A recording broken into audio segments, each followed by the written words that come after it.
chào mừng quý vị và các bạn, chúng ta đang cùng đến với chương trình Giải mã tình yêu. Các bạn thân mến, sau một tuần thì chuyện tình yêu của các bạn như thế nào? Nó có gì thú vị hơn? Hay đôi khi là chúng ta có những cái cuộc cãi vã, có những cái cuộc không đồng suy nghĩ với nhau và đôi lúc làm cho tình cảm xa nhau hơn? Thì các bạn hãy xem chương trình Giải mã tình yêu, bởi vì ở đây chúng ta sẽ có rất là nhiều những cái câu chuyện để chia sẻ với các bạn và sẽ giúp cho các bạn hâm nóng tình yêu của mình. Còn đối với các ai đang vẫn còn là FA thì đây chính là chương trình dành cho các bạn, và chúng ta hãy cùng nhau chào đón chính cô gái xinh đẹp của ngày hôm nay ạ. Bên cạnh đó là hai chàng trai luôn luôn có những câu chuyện rất là dí dỏm và cái tài hùng biện của họ sẽ chắc chắn phản biện lại rất là nhiều so với những câu chuyện của cô gái. Đó chính là Ngọc Trai và VMAX. Ngày hôm nay khách mời sẽ là cái người bạn rất là thân với Bảo. Ngọc Trai như tất cả mọi người ở đây, một gương mặt rất là quen thuộc. Nhìn mặt nó ngán luôn đó. Nhìn mà phải ngán luôn, nhưng mà chắc chắn rằng cái sự xuất hiện của chàng trai này sẽ đem đến rất là nhiều những cái câu chuyện kịch tính và hấp dẫn. Hãy cho em tràng pháo tay dành cho diễn viên và MC Paso.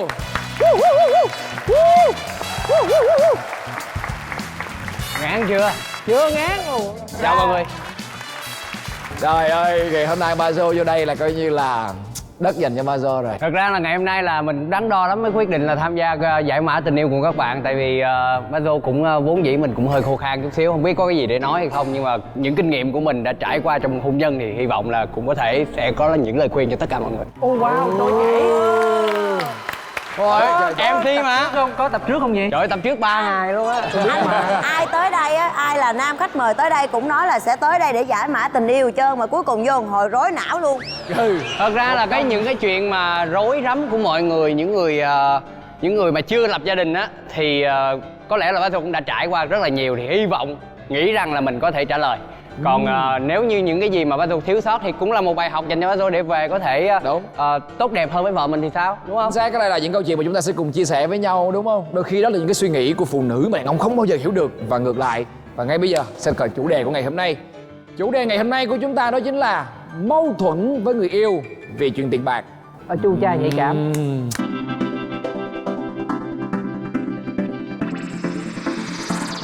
Em cứ hay mua đồ linh tinh mà không xài. Em nào mua đồ linh tinh thế? Em nào cũng mua. Nhưng mà em nào để người yêu mình nói như thế này? Trời Em ơi, linh tinh là cái chắc. đó chuyện đầu tiên. Sơ mai Bích Trâm Riêng lúc ai nào với cũng rằng nghĩ mày luôn. 100 mua đồ linh tinh là cái chắc. Trâm, em mua một món thôi nha. Rồi sau đó là em kết vấn đề nha. Đừng mô tả chi tiết món đồ đó luôn. Ở đây có 200 hai linh. Anh vợ nói tới trăm nào, ví dụ như em là trăm hồ, còn đây là trăm mai, mai trăm. Dạ đó, Mai nó trăm. lên. Anh xin lỗi em. Mai Bích Trâm. Mời em. Dạ. Thật ra cô... Dạ em bảo anh. Dạ thật ra là cái câu chuyện này Bảo, em vô ý mà qua đây ngồi nè. Anh với anh em mình nói chuyện. Không mấy qua đây ngồi đi. Kỳ. Bạn, tôi chưa quen cái chuyện này, mình đổi chỗ đi. Ok, Bạn ngồi đi. được rồi. chuyện em kể thật sự anh nói cô em hỏi Chuyện này chuyện hấp dẫn không? rất là hấp dẫn nhưng Ok, mà em kể đi. dạ nhưng mà nó bình thường thôi mà mấy anh này cứ hay bị làm quá. Ok, tại vì em là bây giờ là mang tiếng dữ lắm, câu chuyện của em nó kể vòng em mang tiếng gì vậy? mà chưa có câu chuyện giải đáp luôn á. Mà sao ơi? Không biết. Bây giờ đang đi vòng vòng nè. Ok, em kể đi. Dạ kính thưa các anh với lại các chị, thì cái câu chuyện này là em là một đứa là hay thích, mà không những em nữa mà con gái ai cũng thích mua đồ linh tinh á. Mình thấy xinh, mình thấy dễ thương thì mình cứ mua, nhưng mà mặc dù mình không xài hay xài gì đó mình vẫn cứ mua. Thì em á là mới mua xong là về nhà khoảng 2 tiếng sau là không thích nữa, và làm hỏi người này người kia là ê, hỏi bạn bè là ê mày mua lại cái này không, tao bán rẻ tao bán lỗ cho, tao hết thích nữa rồi. Thì cứ như vậy mà nó gấp đôi n lần. Thì bạn em thấy như vậy là bạn em mới góp ý, bạn em mới nói là anh có góp ý nhỏ là như vậy thì nó quá hoang phí. Anh nghĩ là nếu như mà sau này á em nên tiết kiệm hoặc là có một cái cách xài hợp lý hơn thì em sẽ có được nhiều cái mua được những cái lớn hơn, hoặc là những cái nào mà đó mà em thích mà em không mua được mà phải nhờ tới ba mẹ thì em có thể tự mình làm được. Anh nghĩ là như vậy nếu em biết cách mà chi tiêu hợp lý. Còn có gì đâu mà sao em có mua rồi em không xài như vậy hoài thì không có tốt. Thì mới đầu góp ý 1-2 lần thì em nghe. Em có nghe chứ em có... Nghe để đó phải không em? Dạ không, em có nghe góp ý. Xong rồi mà cái kiểu người ta hay nói là giang sơn dễ đổi bản tính khó dời á, nhưng không có sửa được 1-2 ngày. Wow. Ok. Tôi kết cái câu này á. Em kết câu chuyện này chưa? Chưa, từ từ đã. Chưa, vậy là chú chưa có hiểu rồi, ngồi xuống đi. Có kinh nghiệm. Em không có sửa được 1-2 ngày liền được nên em xin là phải từ từ mà em không thích là nói hoài á. Mà ảnh cứ nói hoài xong em mới nói thẳng ra là em không thích như vậy thì từ từ để em sửa, anh phải cho em thời gian, anh đừng nói nữa. Xong kể từ đó về sau anh không nói nữa và giờ hết quen. Ok, câu chuyện cũng hấp dẫn ha. Ủa hết hả? Câu chuyện của Bích Trâm luôn Mai Bích Trâm luôn hấp dẫn. Ủa thì em kể đúng rồi mà. Nhưng mà mấy anh khai thác đi chứ câu chuyện nào em kể anh bảo cô không khai thác trơn. Không Cái này phải. không phải là khai thác đâu, mà chúng ta sẽ ngồi lại để phân tích cho em biết là đúng sai chỗ nào. Ok, vậy ngay từ ngay lúc này thì tôi xin muốn hỏi tất cả các chị em ở đây thì các bạn đã cai nghiện shopping của mình bằng cách nào? Có ai có thể giúp bạn Mai Bích Trâm được không ạ?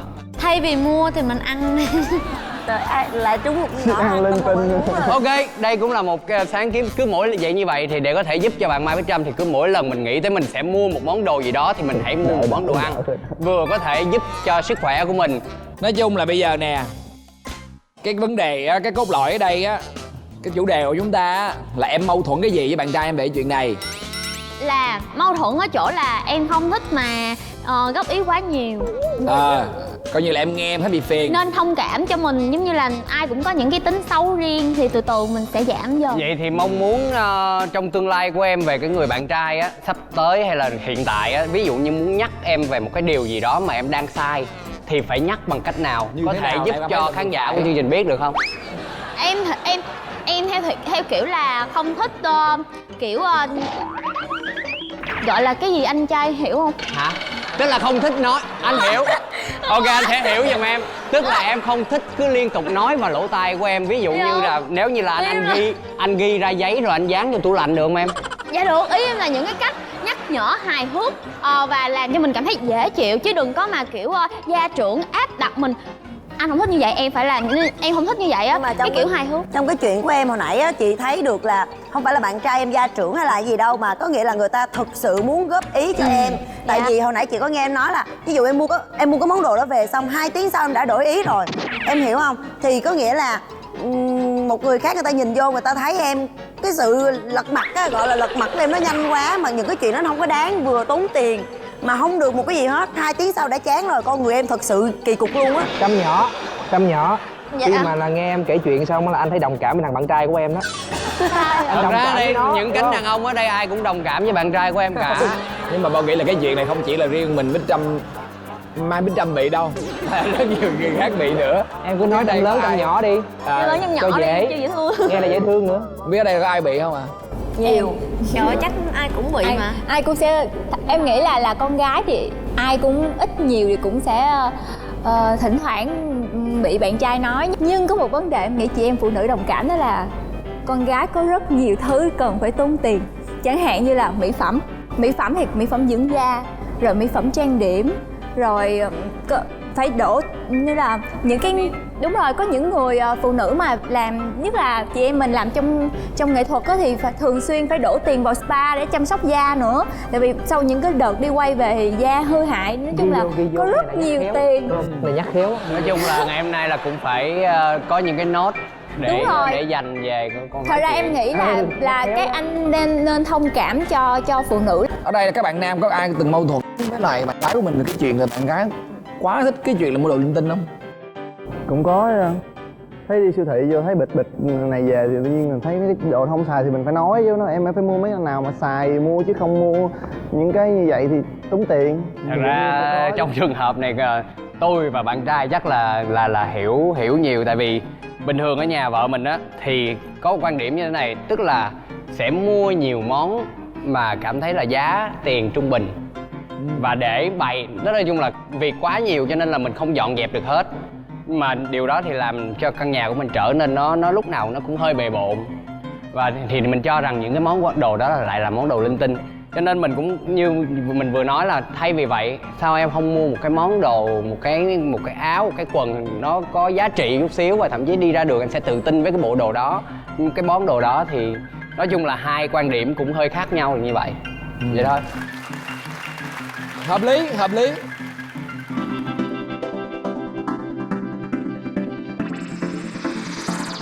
Câu chuyện thứ hai, không muốn nhìn bạn gái mình rút tiền ra trả.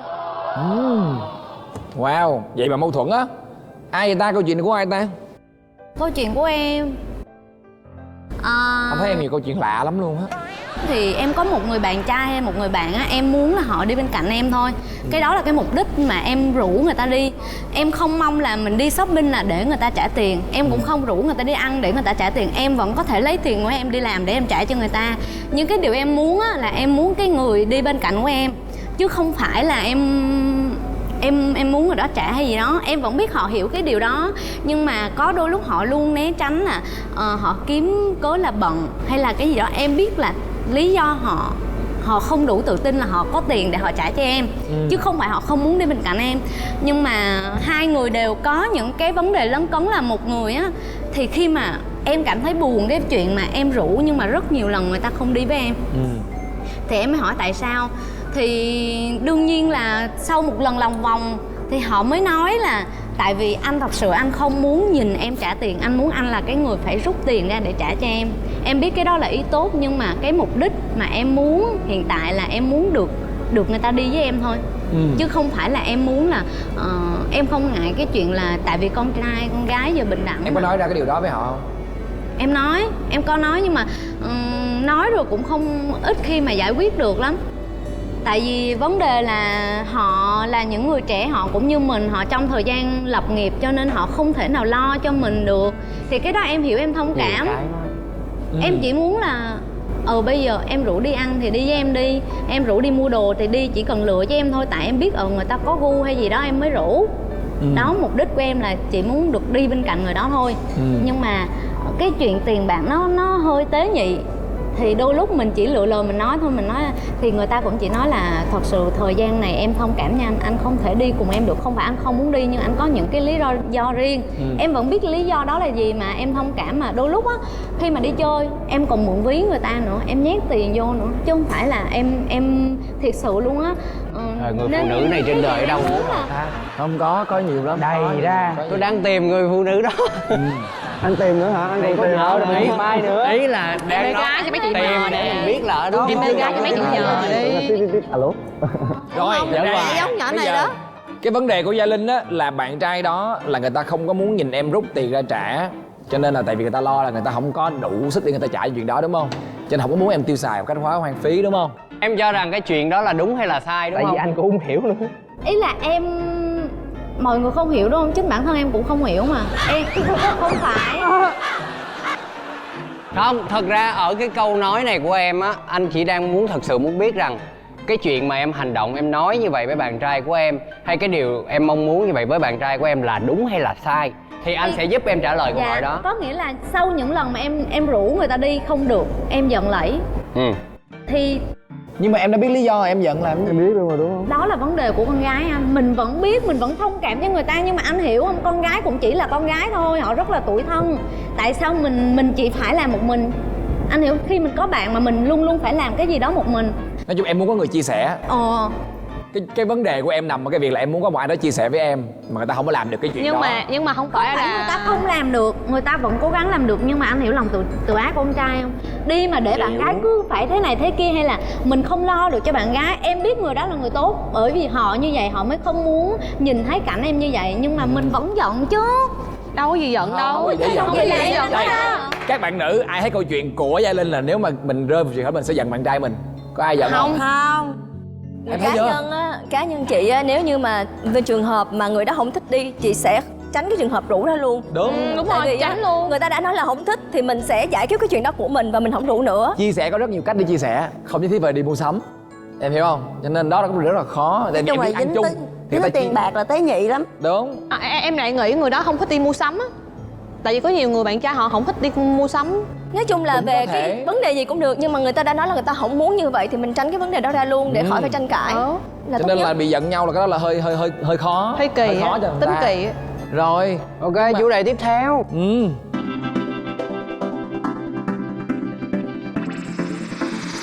Câu chuyện tiếp theo, bạn trai không kiểm soát chi tiêu. Đây là câu chuyện của chị.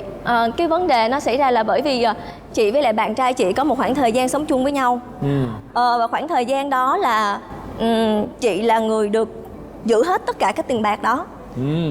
Bạn trai giao hết cho chị, nhưng mà nó có một cái vấn đề mà chị cảm thấy rằng là đôi khi giữ tiền nó cũng rất là mệt mỏi. Ở chỗ như thế này nè, chẳng hạn như là nếu đã kết hôn rồi thì mình có một cái mục đích và một cái kế hoạch chi tiêu của cả hai, đường đi dài nó rất là cụ thể. Còn cái này mặc dù là tiền chung nhưng mà cái chi tiêu và những cái phương tiện, tất cả mọi thứ nó vẫn còn bị riêng, cho nên là mình sẽ phải xoay trở rất nhiều. Thì cái vấn đề là bạn chỉ được cái là có bao nhiêu tiền gì về cũng đưa cho chị hết, là đưa và không cần biết là có bao nhiêu, đưa cho hết. Nhưng mà sẽ lấy thì khổ một cái là không có gì sai hết. Giống như là em muốn mua bài này, tức là một tuần mua khoảng 6-7 bài vậy đó, rồi phối bài xong đi thu xong rồi mua quần áo, xong rồi đóng tiền xe hai đứa 2 chiếc, đóng tiền xe đứa này, đóng tiền xe đứa kia, rồi gửi về cho nhà để xây nhà, kiểu như vậy á.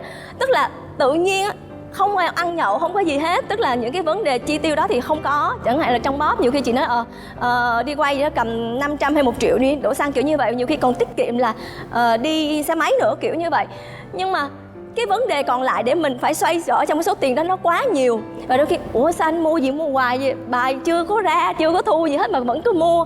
Không phải nó hay lắm em, kiểu như vậy, là cứ mua liên tục như vậy á. Và mình thật ra là chị thì rất là chiều bạn chị, rất là chiều bạn trai, vì nó cũng hợp lý và bởi vì người ta đam mê cái đó. Nhưng mà riết rồi cái mình cảm thấy là mình quá mệt mỏi với cái chuyện đó luôn.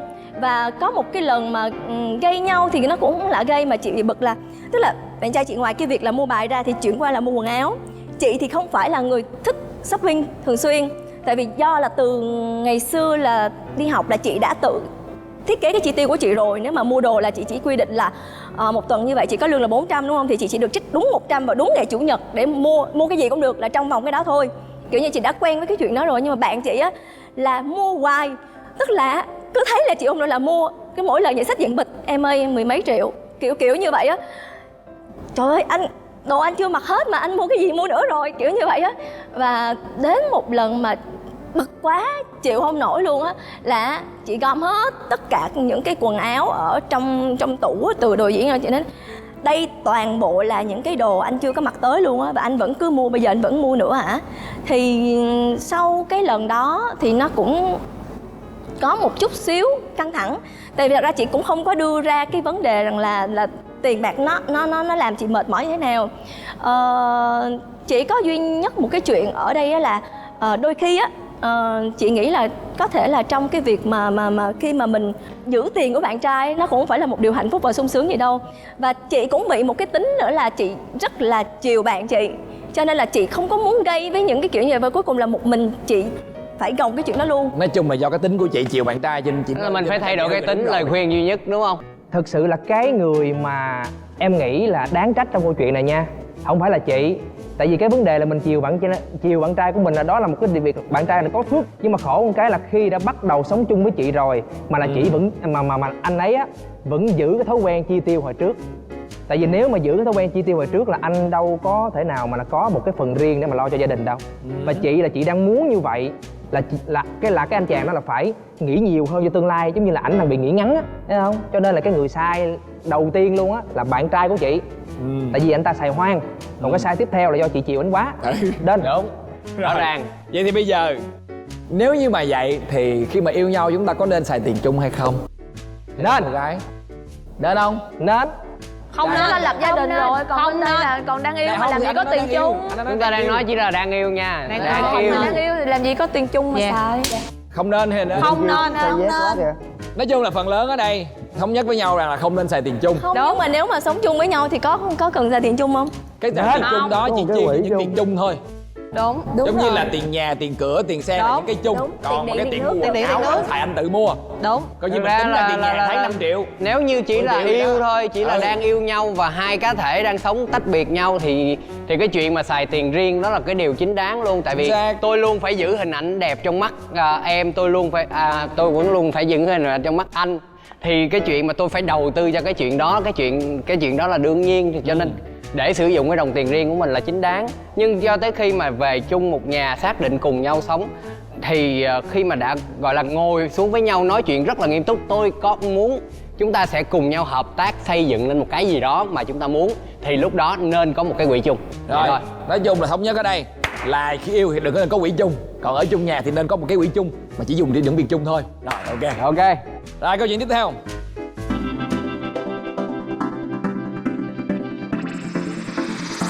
mua thì mua đồ hiệu, không mua đồ rẻ. Chuyện của anh đúng không? Đâu có đây nè. Cái này em đoán chắc bà Chi quá à. No. Không phải Chi. Thế là ai? Là ai?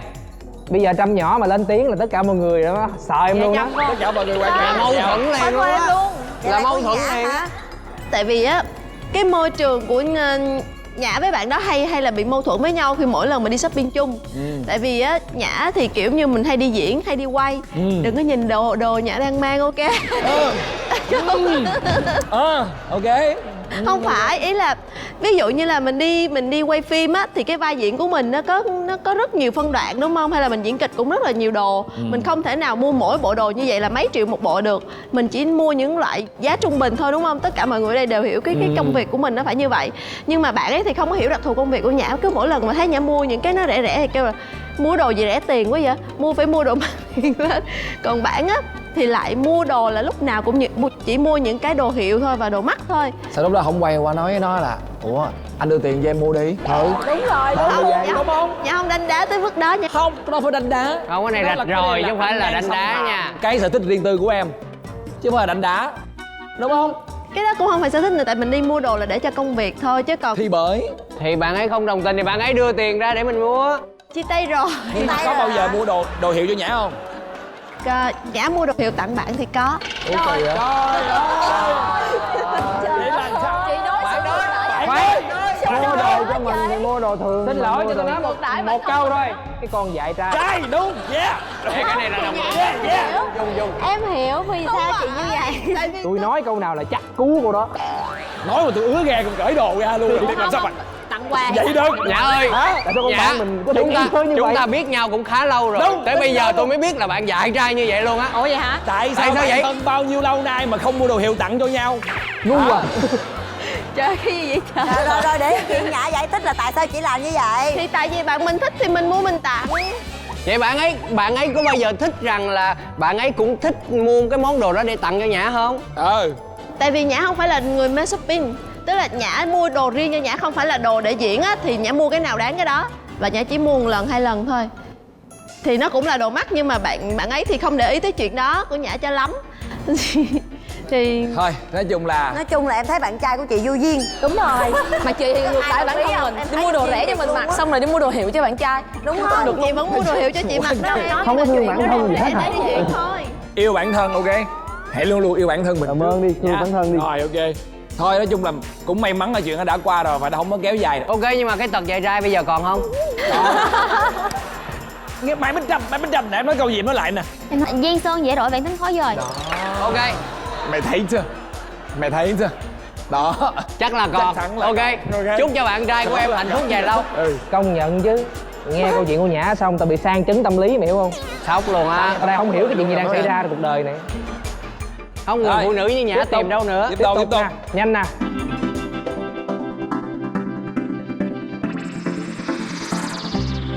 Em phải nuôi anh và cả cuốn của anh nữa. Hả? Cái gì vậy? Sao vừa bắt Ai vậy? nuôi? Em. Kịch tính quá luôn nè. Cũng đợi em nói nó nghiêm như là Drama tốt nữa vậy đó. rồi. Nói em gì nè, nó lên nó xuống vậy nè. Rồi sao câu chuyện này như thế Ê, nào? Trâm lớn cuộc đời em bi kịch dữ vậy luôn á hả? Ai Em cũng nghĩ trải là không qua. phải là bi kịch đâu anh, tại cái số nó vậy rồi. Cái số khi mà mình gặp những cái người như vậy rồi thì phải chịu thôi. Ngày xưa thì Phần á chị. ngày xưa thì lúc mà mình còn trẻ đó thì yêu sẽ yêu kiểu giống như là cắm đầu và yêu kiểu cảm xúc. Nhưng mà khi mà mình trải qua những cái mối tình như vậy rồi thì nó cho mình rất là nhiều bài học. Và mình sẽ không còn yêu theo kiểu cảm xúc nữa. Mà lúc đó mình sẽ ngồi lại để mà suy nghĩ về những cái chuyện tình đó. Cho nên tới giờ này vẫn cứ ế. Thôi nhưng bây giờ quay lại câu chuyện này đi nè. Đó, từ từ để em bắt vô câu chuyện tại sao mọi người bảo cái cuộc tình của em nó bị ly đắt quá, hiểu không? Thì khi mà em quen bạn trai á, thì bạn trai của em rất là thích nuôi chó. Thì chính bạn ấy là cái người đem con chó đó về để mà nuôi. Thì cái chú cún nó rất là dễ thương, bản thân em cũng rất là thích cún luôn. Nhưng mà tại vì cái công việc của mình là đi quay rất là nhiều.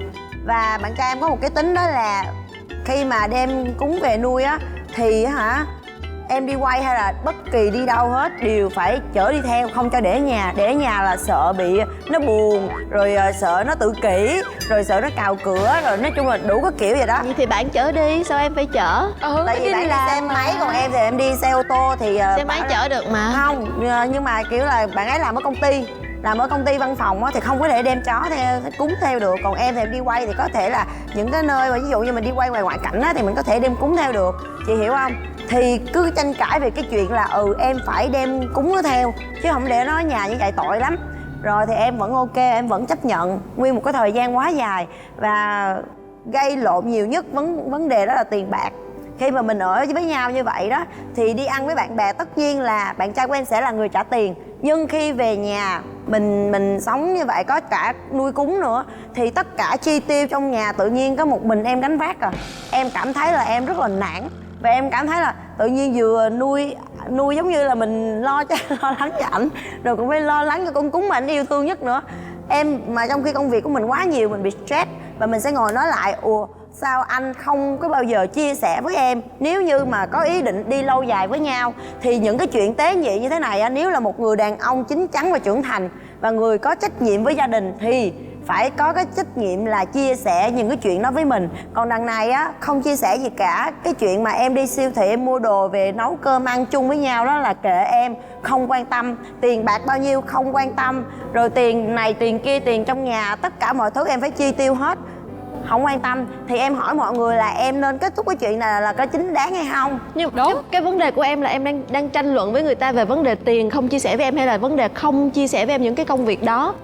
Vấn đề là không chia sẻ về cái chuyện tiền bạc ở trong gia đình chung á, chị hiểu không? Có nghĩa là vậy là chị mình sống chung với nhau và tự nhiên tất cả tiền bạc chi tiêu em là người tự bỏ tiền túi của mình ra. Tại vì em cũng đi làm và bạn nó cũng đi làm, em cũng còn phải lo cho gia đình, thì bạn nó cũng vậy. Thì tại sao chúng ta lại không ngồi lại để mà chia sẻ với em, trong khi là biết rành là như vậy mà em nói đi nói lại rất là nhiều lần nha. Cái chuyện này rất là tế nhị, mình nói ra thì người ta nghĩ là trời sao mày tính toán quá vậy, mà tính toán quá vậy. Ba cái chuyện này là cái gì đâu mà tại tính toán. Đó, cho nên là khi mà em ngồi lại em quyết định em nói ra và không giải quyết được thì chấm dứt. Là giống như nãy Bảo có nói đó, phải có một cái quỹ chung, cái gì chung thì sẽ Các bạn chung. nữ nhớ nha, sau chương trình ngày hôm nay thì các bạn thấy bạn trai nào mà nuôi cuốn, mặc dù có điện ra cách mấy thì cũng nhớ nói hỏi kỹ là bây giờ quen anh là chó anh nuôi hay là em nuôi. Chứ mất công lại như trường hợp của trăm lớn lại khó nữa. Thật ra tôi thấy cái vấn đề này không có gì thảo luận luôn á. Tôi bức bối, tôi bức xúc. Cái điều này là một cái nỗi bức xúc. Thật sự ra là một cái nỗi bức xúc mà khó mà tranh luận được. Tại vì cái chuyện đó nó sai rành rồi. Ở tâm lý là một người đàn ông như ở đây thì cũng không có thể nào mà có thể binh vực cho cái chàng trai đó được. Rồi chúng ta chỉ có thể còn quen nhau không vậy? Bây giờ còn quen nhau hết quen rồi. Vậy là chị cũng mấy vậy là chúc mừng rồi. Ok, vậy là chúc mừng. Coi như là em hỏi là nếu như mấy anh là nam á, bản thân mấy anh ví dụ như mấy anh có sống chung với lại bạn gái như vậy á, thì các anh nó có chia sẻ với bạn gái mình về những cái vấn đề tiền bạc đó không? Có chứ. Tùy người anh ơi, có người không có. Giờ hỏi người trẻ nhất nè. Người ta vẫn nghĩ trong đầu á là trách nhiệm đó là chuyện của con gái đó. Nhưng mà cái nói chung ở đây có thể bị mát thì không có thôi. Con cuốn nó là người trai kia mang về nuôi đúng không? Thì họ phải có trách nhiệm chứ, đúng không? Thậm chí có thể là tại vì nhiều khi thấy không, bây giờ không phải là con cuốn đi, nhưng mà đã quá. chung với nhau, sống chung một nhà thì cái điều thật ra cái người đàn ông, cái trách nhiệm của vô hình chung một cái mà mình không cần phải nói luôn thì là phải là trách nhiệm là bao quát chở che cho người phụ nữ rồi, không cần nói thì họ không phải có trách nhiệm đó. Giờ tôi hỏi bạn tôi nè, Quỳnh Chi nè, chuyện tiền bạc của các cặp đôi bạn thấy là nên có những cái lời khuyên như thế nào cho họ? Cho một nét nhạc suy nghĩ nha. Chi sẽ nói cái suy nghĩ của Chi về câu chuyện của chị Phương và mấy Trâm trước. Tức là Chi muốn theo suy nghĩ của Chi nha, thì tụi mình là phụ nữ, tụi mình mãi mãi là phụ nữ và sinh ra để làm phụ nữ. Và đàn ông khác nhau chỗ nào? Đàn ông phải là chỗ dựa cho phụ nữ. Bắt buộc, cái này là quy luật xã hội. Nên là thí dụ câu chuyện của chị Phương, cái người bạn đó tưởng chừng là có bao nhiêu tiền đưa cho chị Phương hết, nhưng cuối cùng chị Phương lại bị áp lực trong cái việc là chi tiêu. Mà thường cái áp lực chi tiêu đến từ cái gì? Là chi nhiều hơn thu. Đó, nên nếu mà ngay từ đầu chị Phương rành rẽ thành hai cái quỹ là cái quỹ của cái người bạn đó đưa chị bao nhiêu. Bạn đó muốn xài bao nhiêu tùy bạn ấy, tại vì đó là tiền của bạn ấy. Nhưng nếu hết cái quỹ của bạn ấy rồi thì stop, anh xài hết tiền anh rồi. Còn đâu tiền của chị Phương thì chị Phương xài chuyện của chị Phương. Hoặc nếu chị Phương chiều bạn trai, thương bạn trai đến mức sẵn sàng chi luôn cái tiền chung, tức là tiền điện, nước, xăng cộ này kia, thì chị Phương có thể làm. Nhưng cái chuyện anh mua sắm, anh mua bài thì trong cái tiền của anh thôi. Đó là vấn đề khi mà chúng ta cộng á, chúng ta không có sổ sách á. Mỗi lần nhận tiền là phải ghi lại nhiêu tiền với trời. Đúng rồi, phụ nữ người ta phải ghi lại. Trời ơi, một tháng anh đưa cho em bao nhiêu? Thí dụ một tháng anh đưa cho em 30 triệu mà anh mua sắm hết 40. Trời ơi, vậy là 10 triệu, còn lại là tiền của ai? Tiền của em. Đàn ông mà xài tiền của phụ nữ á là không chấp nhận được. Không chấp nhận được. Người đàn ông theo em nha, đó là nếu mà mọi người đang ở trong một cái mối quan hệ với một người đàn ông nào đó mà người đó có thể mở miệng hoặc người đó có thể tự tiện và xem cái hành động xài tiền của bạn gái là hiển nhiên á, thì chúng ta nên dừng. Bởi vì người đàn ông đó xài không được, Chi khẳng định luôn. Bác Dô xin hỏi ngang lúc này, tại vì đôi khi có những chúng ta yêu nhau, cái hoàn cảnh giữa nói chung là có gọi là câu gọi là không môn đăng hộ đối, tức là nó chênh lệch nhau. Vậy thì sẽ như thế nào nếu như mà bản thân người đàn ông đó kinh tế lúc đó lại thấp hơn cái người phụ nữ? Vậy thì chúng ta sẽ ngồi nói chuyện với nhau như thế nào? Câu chuyện là nếu hai người không môn đăng hộ đối và người nam vô tình ở trong hoàn cảnh là về kinh tế không bằng người nữ. Ở đây em chỉ xét câu chuyện là nếu chúng ta sinh hoạt chung nha. Thực ra cái chuyện ăn uống ấy, chị nói thiệt á, không có nhiêu tiền hết. Nếu mà mình biết ăn đúng cách chứ không có xài hoang phí, không có ăn bào ngư di cá thì mỗi ngày 3 bữa cộng là một tháng không có nhiêu tiền. Điện nước một tháng không có nhiêu tiền. Những cái xăng cộ này kia cộng lại hết không có bao nhiêu tiền. Một người đàn ông bây giờ không giàu, không phải là gia đình bề thế thì cũng dư sức nỗ lực trả được những cái căn bản. Không trả được những cái căn bản thì không phải là đàn ông. Những cái đó có bao nhiêu tiền đâu. Không, thật ra nếu mà không trả được những cái căn bản thì đừng nên yêu. Đúng. Thôi, thật ra cái này tôi thấy đúng là vậy. Bạn không lo được cho bạn lo cho ai? Đúng. Yêu đương làm gì, thật sự nói thẳng với nhau là vậy. Và phụ nữ không nên đẩy mình vào trong những cái mối quan hệ với những người như vậy, làm khổ mình, thật sự rất khổ. Còn nếu mà đã chấp nhận yêu nhau thì phải biết cân đối cho nhau. Chứ ở đây toàn Chi mà không có Thu nào hết trơn. Bữa sau kiếm người nào tên Thu ở đây ngồi nha. Toàn Chi không mà biết không lộn được. Theo em thì là bản thân em á thì em chưa có gia đình, cũng như là đó giờ nếu mà em có yêu ai hoặc quen bạn trai á thì em cũng rất là độc lập về tài chính, cũng như là em cũng sẽ không có nhờ vả vào tài chính của người đó, cũng như là người đó cũng không có nhờ vả vào tài chính của em. Chỉ có điều là ví dụ như là tặng quà, có thể là em tặng bạn đó quà mắc tiền thì hôm dịp nào khác thì bạn đó cũng sẽ tặng em một cái món quà tương xứng như vậy. Hoặc là đơn giản ví dụ như hôm nay em dẫn bạn đó đi ăn thì qua vài ngày sau bạn nó sẽ dẫn em đi ăn lại, thì nó có nghĩa là bản thân em cảm thấy là cho dù mình yêu như thế nào thì mình cũng có cái sự sòng phẳng với nhau á. Em không biết là em có phải quá rạch ròi hay không, nhưng mà đối với em không thích cái gì chung hết. Ngay cả bây giờ hiện tại em chưa có gia đình, nhưng mà bản thân em nghĩ là sau này nếu như em có gia đình thì tiền chồng em là tiền chồng em, tiền em là tiền em, đừng đụng vô nhau hết. Có nghĩa là em để khoản chung thôi. Dạ không, có nghĩa là khoản chung là khoản nuôi con thôi. Là em sẽ tạo cho, ví dụ như em tính hết rồi, có nghĩa là em với chồng em sẽ có một cái khoản để dành cho nuôi con du học hay là con như thế nào đó. Nhưng mà tiền em là tiền em, tiền chồng em là tiền chồng em, công ty em là công ty em, công ty chồng em là công ty em, đừng dính tới nhau. Dạ. Chứ không phải như Trung Nguyên đó. Dạ. Rồi, các bạn trai ngày hôm nay thấy như thế nào, đặc biệt là khách mời Bazo? Về quan điểm của Chi và Vân thì thật ra Bazo đồng tình cả hai tay. Tại vì mình cũng đã trải qua hết tất cả những cái quá trình đó rồi. Nhưng mà về cái quan điểm của bạn Vân á thì Bazo có một cái suy nghĩ nó hơi trái chiều chút xíu. Tại vì thật ra là giống như chuyện chung và riêng, cái điều đó rất hợp lý. Và xã hội phương Tây bây giờ họ cũng đang sống hướng về cái điều đó. Để gì? Để chúng ta phải có trách nhiệm rằng chúng ta phải làm và nuôi sống gia đình. Thì cái điều đó hoàn toàn hợp lý. Nhưng mà đôi khi có những chuyện về mặt tiền bạc rõ ràng là một chuyện rất là tế nhị. Thậm chí là hai vợ chồng với nhau vẫn nhiều khi nó cũng rất là tế nhị. Giống như là có những cái ví dụ người chồng Bazo đôi khi vẫn phải có những cái khoản tiền gọi là để ngoại giao. Tại vì trong nghề chúng ta cũng biết rồi, để có thể có được một cái điều gì đó nó tốt hơn thì chúng ta vẫn phải đi gặp gỡ rồi ngồi uống bia uống rượu với nhau. Cái khoảng đó là cái khoảng cũng rất là khó nói và rất là khó để nếu như là nói để cho vợ mình hiểu. Thì cho nên là mình cũng có thử nhiều lần rằng mình thuyết phục sẵn ok, ví dụ với một cái mục đích chính đáng của anh như vậy thì anh có nên tạo ra một cái ống tiết kiệm của anh hay không. Thì vợ của tôi thì không đồng tình, thì nghĩ ra ok, cái chuyện mà xài chung quỹ đen như vậy là có thể quy về một cái quỹ đen. Nhưng mà tại vì thật ra những cái điều đó là rất là chính đáng để mong muốn cuộc sống gia đình của mình tốt hơn. Đó thì mình cũng có đôi lần và ngồi xuống để nói chuyện rất là nghiêm túc về cái khoản tiền đó. Nhưng mà mình đúc kết được điều là ok, cái quỹ chung nó vẫn tốt hơn. Đó này là cá nhân quan điểm của Azo cho thấy là như vậy. Tại vì cái quỹ chung nó nói lên về cái tinh thần trách nhiệm nhiều hơn. Và phải biết luôn luôn ý thức rằng nơi nào là nhà. Và mình phải về nhà bằng mọi giá để mình không có bất kỳ một cái sai trái nào ở trong cuộc sống xã hội và ngay cả cuộc sống hôn nhân. Nhưng mà các soái ca ở đây là có bao giờ có từng có mâu thuẫn với lại bạn gái của mình về tiền bạc chưa? Rồi, tất nhiên là phải có. Tại vì cái chuyện này là chắc chắn mọi người sẽ phải gặp phải thôi. Tại vì tình cảm mới chớm nở thì nó là một câu chuyện khác. Chính xác. Nhưng mà khi về nhà ở chung với nhau rồi thì nó lại là một câu chuyện khác. Chính xác. Cho nên á là đối với bản thân trai, đây chỉ là trường hợp của riêng trai thôi nha.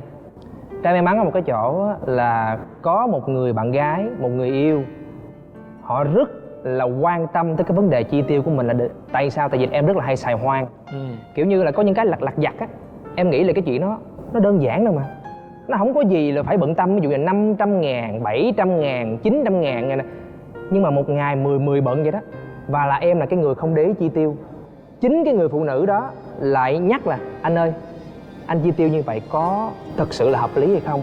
Cho nên á là trai với lại người yêu của trai á, rõ ràng một cái chỗ là trai có một cái tài khoản, người yêu của trai có một cái tài khoản. Nhưng mà tiền ở trong cái tài khoản của trai á, người yêu của trai nắm. Mà nắm không phải là giữ đó, giờ anh muốn xài gì tôi cho, không. Mà là chỉ để ý coi là hôm đó coi là anh có xài cái gì mà thật sự nó không cần thiết hay không. Và sau đó là nhắc đến chi là để mình để ý hơn và mình thực sự là một người đàn ông hơn. Bảo thấy nè, cái chuyện riêng hay là chung nó không phải là vấn đề quan trọng. Mà vấn đề quan trọng ở đây á là cả hai người đó có hiểu về tài chính hay không, có biết cách sử dụng cái nguồn tiền của mình một cách hợp lý hay không. Và khi mà bản thân mình trả lời được với lại cá nhân của mình rồi á, là mình ok, mình ổn với cái chuyện này rồi, thì mình hãy nghĩ tới cái chuyện là mình yêu và mình sống chung. Bởi vì khi một mình đã rất là nhiều thứ để lo toan rồi, mà khi hai người thì nó còn là cái điều phải nhân gấp đôi nữa. Tính con chó nữa em. hơn nữa, chưa kể con cún đến đây nữa ha. Cho nên là cảm thấy nếu mà cảm thấy ổn thì hãy ở chung với nhau. Đừng có để cái chuyện tiền bạc. Tại vì tiền bạc vốn dĩ ban đầu là cái để giúp cho chúng ta có thêm được những cái giây phút vui vẻ hơn, đi ăn ngon hơn, đi du lịch vui hơn. Thì cũng đừng để với tiền bạc làm cho hạnh phúc của chúng ta xa nhau hơn.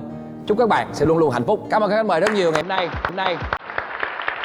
Và chúng ta sẽ cùng gặp lại nhau vào khung giờ quen thuộc của chương trình 22h30 Chủ nhật tuần sau trên kênh HTV7. Và các bạn cũng có thể xem lại chương trình thông qua cổng YouTube của chúng tôi, đó chính là MCV Media cũng như là cổng thông tin Love TV.